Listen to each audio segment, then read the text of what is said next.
بسم اللہ کے بہت زیادہ فضائل ہیں. بہت سارے بزرگان دین صرف بسم اللہ کی مشقیں کرتے تھے عملیات کے اندر. علامہ آلوسی بغدادی نے ایک ولی کا تذکرہ کیا ہے روح المانی میں، جو بہت عجائب و غرائب دکھاتے تھے، اور جب ان سے وجہ پوچھی گئی تو انہوں نے کہا بسم اللہ کی مشق بہت کی ہے. بڑے خاص وقتوں میں اور خاص اداؤں سے بسم اللہ الرحمن الرحیم پڑھا جاتا ہے.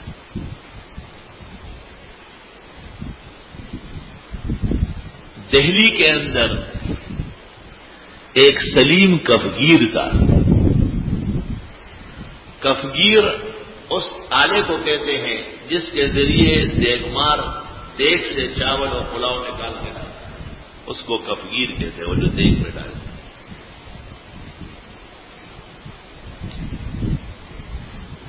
اس کے پاس ایک پنڈت آیا یا کوئی جوگی آیا ہندو مذہب کا، اور اس نے سلیم کفگیر کو کہا کہ اس دیگ میں کیا ہے؟ اس نے کہا سالن ہے، چاول بیچتا ہوں. کہا آپ اپنے خدا کو کہے نا کہ اس میں سے چاندی اور سونا نکالے. اس نے کہا وعدہ کرو کتنے لوگ مسلمان ہوں گے. اس نے ایک پورے قبیلے کا نام لیا، وعدہ کیا. سلیم کفگیر نے دیگ کے کنارے پر دعا مانگی، ہاتھ اٹھایا اور کہا یا اللہ میں نے عمر بھر آپ کا بسم اللہ بڑے ذوق و شوق سے پڑھا ہے، اور آپ نے ہر دفعہ مجھ سے نعمتوں کا وعدہ کیا ہے. آج اپنے دین پر آپ ان پر مہربانی فرمائیں اور اس دیگ سے سونا اور چاندی نکالیں. اور کفگیر ہے ہمارا ایک بھر کے ڈالتا ہے تو چاندی نکلتی ہے، دوسرا ڈالتا ہے تو سونا نکل رہا ہے.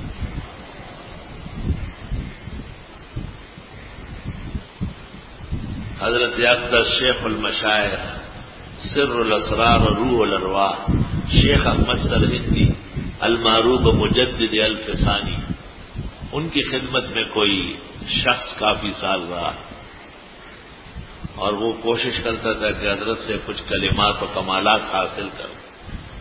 اچھی بات ہے. اخیر میں اس نے ایک عجیب بات دیکھی. مجدد صاحب پڑھاتے تھے، درس دیتے تھے، مدرس بہت اعلیٰ قسم کے، طالب علم جمع ہو جاتے تھے. طلباء سے پوچھتے تھے کہ آج دوپہر کو کیا کھانا ہے.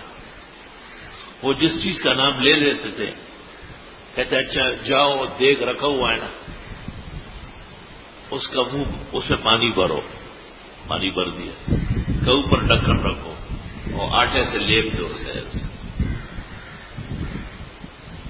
درس دیتے تھے. جب 12 ساڑھے 12 بج جاتے تھے تو اس زمانے میں یہ دستور تھا درس کے بعد دعا ہوتی تھی. دعائیں خیر کر کے اور پھر جا کے وہ طالب علموں سے کہ دیکھو بھائی دیگ میں کوئی چیز ہے، تو وہ ڈھکن کھول کے جی حضرت پلاؤ پک چکا ہے. کھایا بسم اللہ.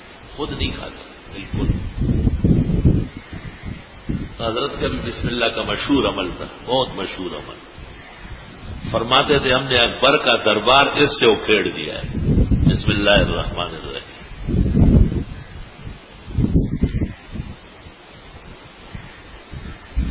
حضرت عیسیٰ علیہ السلام کا کوئی امتی جو صحیح طرح انجیل پر اور حضرت عیسیٰ علیہ السلام کے طریق پر عمل پیرا تھا. حضرت عیسیٰ علیہ السلام کے آسمان پر جانے کے کافی سالوں بعد کا واقعہ ہے. بعض مفسرین نے لکھا ہے وہ شخص جب مرنے لگا تو اس نے اپنی اہلیہ سے کہا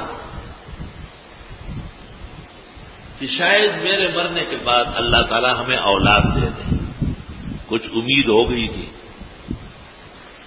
تو آپ مہربانی کریں جب وہ بچہ یا بچی حروف اور الفاظ لینے لگے تو آپ اس کو انجیل تعلیم کریں. اس زمانے میں آسمانی کتاب وحی کی ہدایت کی انجیل تھی.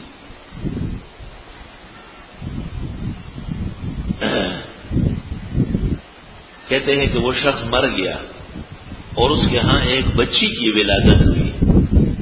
جب وہ بچی 4 ساڑھے 4 سال کی ہو گئی، جب بچے الفاظ سیکھتے ہیں، کلمات لینے لگتے ہیں، تو اس نے انجیل کے ایک عالم کے پاس دیکھی.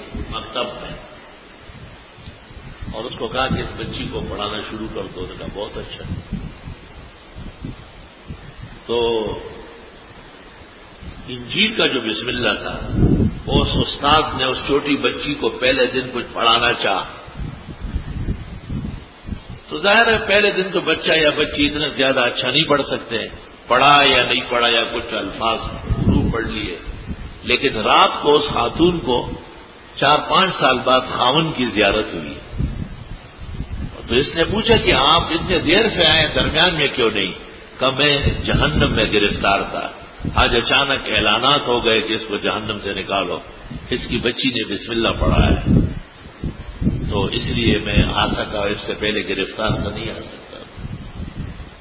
صرف ایک بسم اللہ الرحمن الرحیم اور وہ بھی انجیل کی، اور یہ قرآن کا بسم اللہ ہے. کیا کہنا ہے اس کے فضل و شرف کا. بسم اللہ الرحمن الرحیم.